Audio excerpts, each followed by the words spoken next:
Gabay sa pagbasa, pantig, da. Bago ang lahat, please don't forget to like and subscribe to my channel. Kamusta kayo mga bata? Ako ulit ito, ang inyong teacher, Riri. Ngayon tayo ulit ay magsasanay magbasa ng pantig. Una kong babasahin at pwede nyo akong sundan. Ready na ba kayo? Tara, umpisahan na natin. Da, da, da, da, da. Ada, eda, ida, oda, uda, dada, dadada, kada, dao,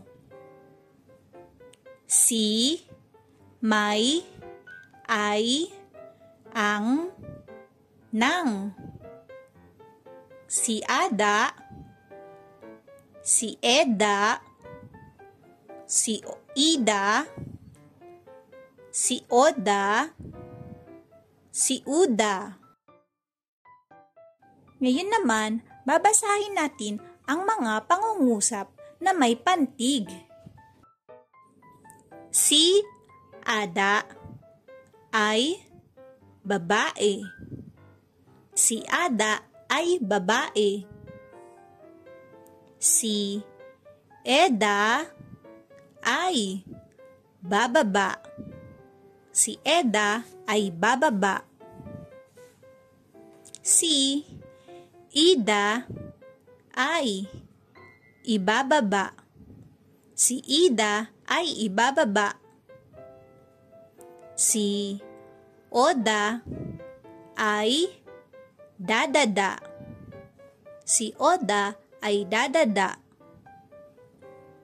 Si uda ay dada ng dada. Si uda ay dada ng dada. Good job mga bata! Huwag niyong kakalimutang mag-practice pa magbasa at subaybayan niyo ulit ang mga susunod ko pang video para matutunan niyo ang iba pang aralin. Maraming salamat at hanggang sa muli. Paalam!